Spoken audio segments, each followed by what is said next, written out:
Join us as we step into the gritty underworld of Chicago's stockyards.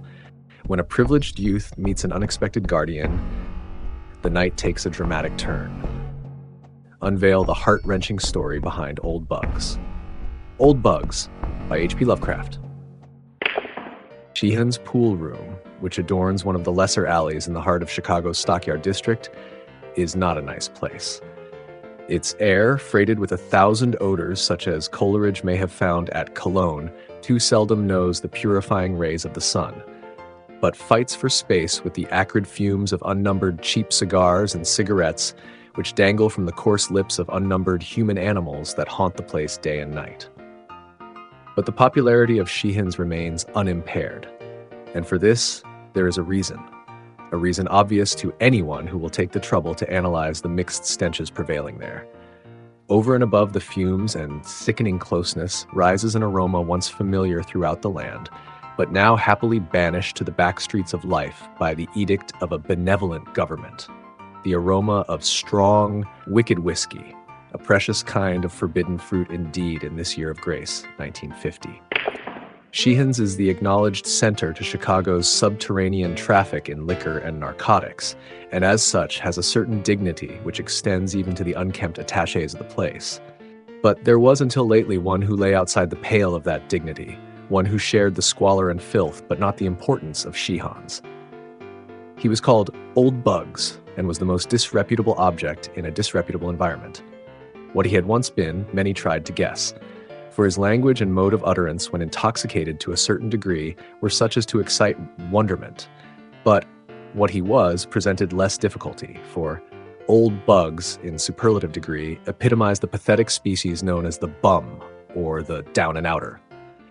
Whence he had come, no one could tell.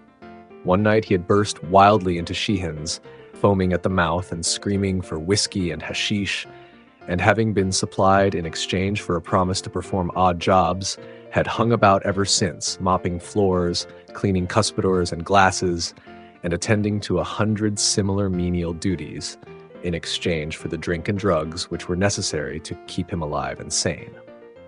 He talked but little, and usually in the common jargon of the underworld, but occasionally, when inflamed by an unusually generous dose of crude whiskey, would burst forth into strings of incomprehensible polysyllables and snatches of sonorous prose and verse, which led certain habitués to conjecture that he had seen better days. One steady patron, a bank defaulter under cover, came to converse with him quite regularly, and from the tone of his discourse ventured the opinion that he had been a writer or professor in his day. But the only tangible clue to Old Bug's past was a faded photograph which he constantly carried about with him, the photograph of a young woman of noble and beautiful features. This he would sometimes draw from his tattered pocket, carefully unwrap from its covering of tissue paper, and gaze upon for hours with an expression of ineffable sadness and tenderness. It was not the portrait of one whom an underworld denizen would be likely to know, but of a lady of breeding and quality, garbed in the quaint attire of 30 years before. Old Bugs himself seemed also to belong to the past, for his nondescript clothing bore every hallmark of antiquity. He was a man of immense height, probably more than 6 feet, though his stooping shoulders sometimes belied this fact. His hair, a dirty white and falling out in patches, was never combed, and over his lean face grew a mangy stubble of coarse beard, which seemed always to remain at the bristling stage, never shaven, yet never long enough to form a respectable set of whiskers. His features had perhaps been noble once, but were now seamed with the ghastly effects of terrible dissipation. At one time, probably in middle life, he had evidently been grossly fat, but now he was horribly lean, the purple flesh hanging in loose pouches under his bleary eyes and upon his cheeks. Altogether, Old Bugs was not pleasing to look upon. The disposition of Old Bugs was as odd as his aspect. Ordinarily, he was true to the derelict type, ready to do anything for a nickel or a dose of whiskey or hashish, but at rare intervals he showed the traits which earned him his name. Then he would try to straighten up, and a certain fire would creep into the sunken eyes. His demeanor would assume an unwanted grace and even dignity, and the sodden creatures around him would sense something of superiority, something which made them less ready to give the usual kicks and cuffs to the poor butt and drudge. At these times, he would show a sardonic humor and make remarks which the folk of Sheehan's deemed foolish and irrational. But the spells would soon pass, and once more old Bugs would resume his eternal floor scrubbing and cuspidor cleaning. But for one thing, old Bugs would have been an ideal slave to the establishment, and that one thing was his conduct when young men were introduced for their first drink. The old man would then rise from the floor in anger and excitement, muttering threats and warnings and seeking to dissuade the novices from embarking upon their course of seeing life as it is. He would sputter and fume, exploding into sesquipedalian admonitions and strange oaths, and animated by a frightful earnestness which brought a shudder to more than one drug-racked mind in the crowded room. But after a time, his alcohol-enfeebled brain would wander from the subject, and with a foolish grin, he would turn once more to his mop or cleaning rag. I do not think that many of Sheehan's regular patrons will ever forget the day that young Alfred Trever came. He was rather a find, a rich and high-spirited youth who would go the limit in anything he undertook. At least that was the verdict of Pete Schultz, Sheehan's runner, who had come across the boy at Lawrence College in the small town of Appleton, Wisconsin. Trever was the son of prominent parents in Appleton. His father, Carl Trever, was an attorney and citizen of distinction, whilst his mother had made an enviable reputation as a poetess under her maiden name of Eleanor Wing. Alfred was himself a scholar and poet of distinction, though cursed with a certain childish irresponsibility which made him an ideal prey for Sheehan's runner. He was blonde, handsome, and spoiled, vivacious and eager to taste the several forms of dissipation about which he had read and heard. At Lawrence, he had been prominent in the mock fraternity of Tappa Tappa Keg, where he was the wildest and merriest of the wild and merry young roisterers, but this immature collegiate frivolity did not satisfy him. He knew deeper vices through books, and he now longed to know them at first hand. Perhaps this tendency toward wildness had been stimulated somewhat by the repression to which he had been subjected at home, for Mrs. Trever had particular reason for training her only child with rigid severity. She had, in her own youth, been deeply and permanently impressed with the horror of dissipation by the case of one to whom she had for a time been engaged. Young Galpin, the fiancé in question, had been one of Appleton's most remarkable sons. Attaining distinction as a boy through his wonderful mentality, he won vast fame at the University of Wisconsin, and at the age of 23 returned to Appleton to take up a professorship at Lawrence and to slip a diamond upon the finger of Appleton's fairest and most brilliant daughter. For a season, all went happily, till, without warning, the storm burst.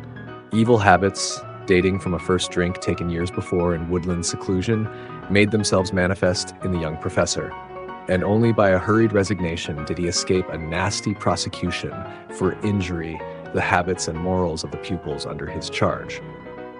His engagement broken, Galpin moved east to begin life anew.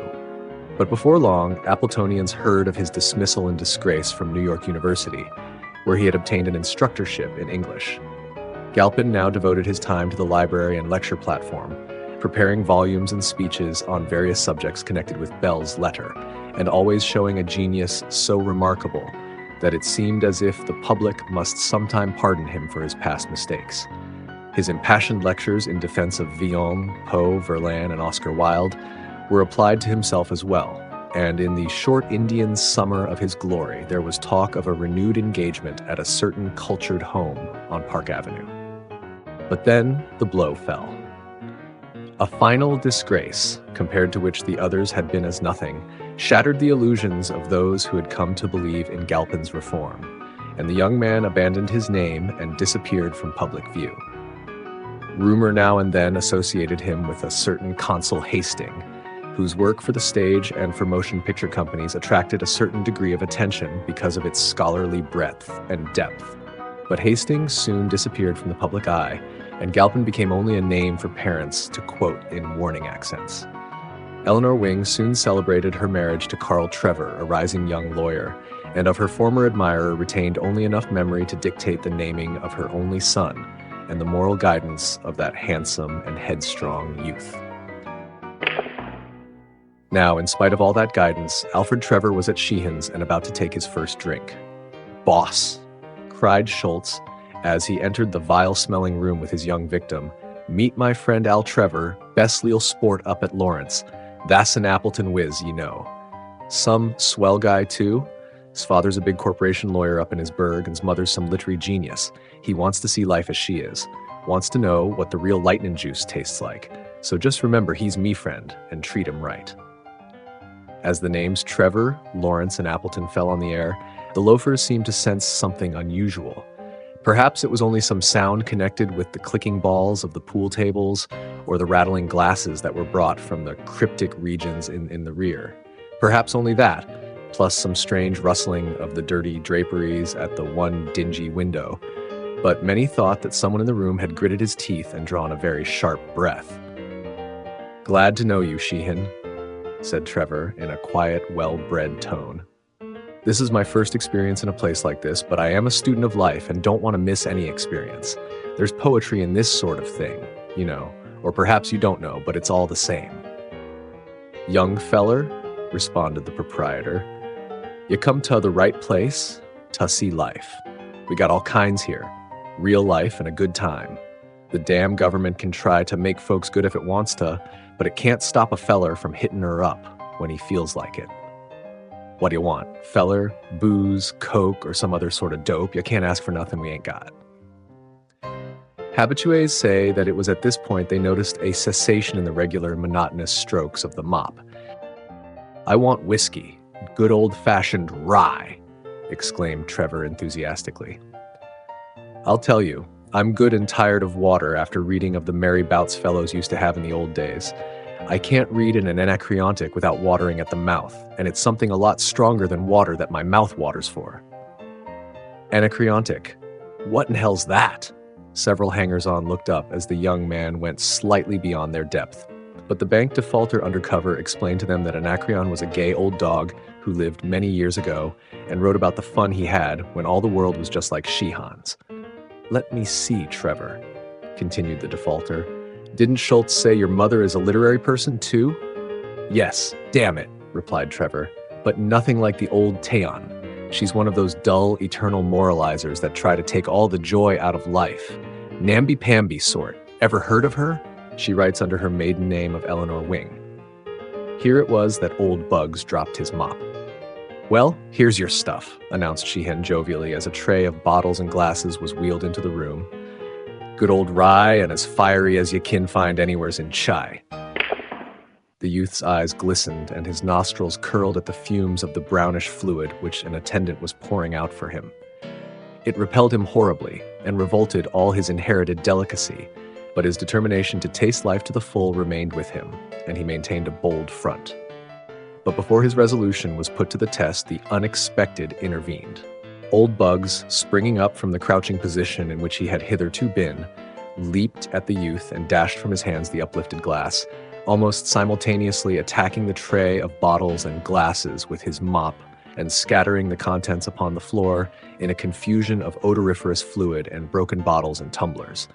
Numbers of men, or things which had been men, dropped to the floor and began lapping at the puddles of spilled liquor, but most remained immovable, watching the unprecedented actions of the barroom drudge and derelict. Old Bugs straightened up before the astonished Trever, and in a mild and cultivated voice said, "Do not do this thing. I was like you once, and I did it. Now I am like this." "What do you mean, you damned old fool?" shouted Trever. "What do you mean by interfering with a gentleman in his pleasures?" Sheehan, now recovering from his astonishment, advanced and laid a heavy hand on the old waif's shoulder. "This is the last time for you, old bird," he exclaimed furiously. "When a gentleman wants to take a drink here, by God, he shall, without you interfering. Now get the hell out of here before I kick hell out of you." But Sheehan had reckoned without scientific knowledge of abnormal psychology and the effects of nervous stimulus. Old Bugs, obtaining a firmer hold on his mop, began to wield it like the javelin of a Macedonian hoplite, and soon cleared a considerable space around himself, meanwhile shouting various disconnected bits of quotation, among which was prominently repeated, "The sons of Belial, blown with insolence and wine."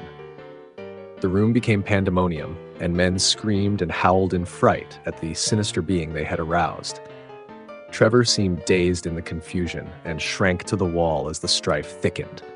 "He shall not drink! He shall not drink!" Thus roared old Bugs as he seemed to run out of, or rise above, quotations. Policemen appeared at the door, attracted by the noise, but for a time they made no move to intervene. Trever, now thoroughly terrified and cured forever of his desire to see life via the vice route, edged closer to the blue-coated newcomers. Could he but escape and catch a train for Appleton, he reflected, he would consider his education in dissipation quite complete. Then, suddenly, old Bugs ceased to wield his javelin and stopped still, drawing himself up more erectly than any denizen of the place had ever seen him before. "Av Caesar, Moriturus te saluto," he shouted, and dropped to the whiskey-reeking floor, never to rise again. Subsequent impressions will never leave the mind of young Trever. The picture is blurred, but ineradicable. Policemen plowed away through the crowd, questioning everyone closely, both about the incident and about the dead figure on the floor.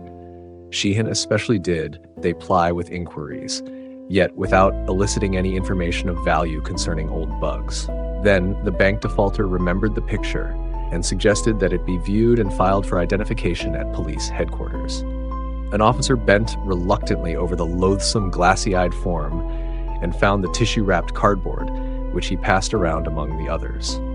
"Some chicken," leered a drunken man as he viewed the beautiful face, but those who were sober did not leer, looking with respect and abashment at the delicate and spiritual features.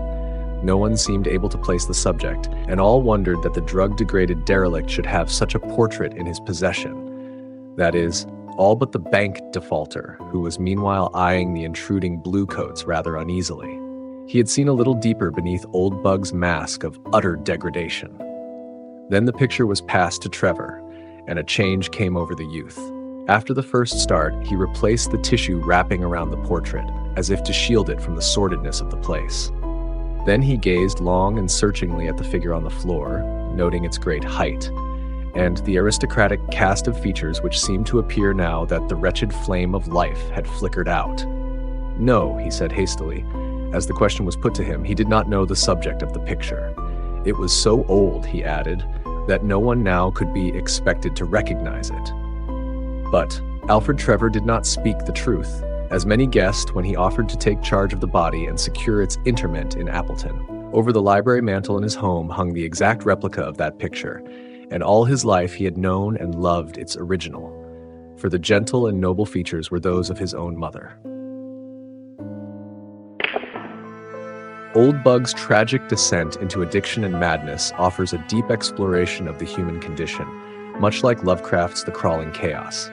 In both stories, we see characters overwhelmed by their desires and fears, leading to a downward spiral that seems inescapable. The surreal and nightmarish quality of their experiences draws a chilling parallel. If you were fascinated by the dark journey of Old Bugs, The Crawling Chaos will provide another intense and captivating narrative. Click on the video to the left to delve into this otherworldly tale.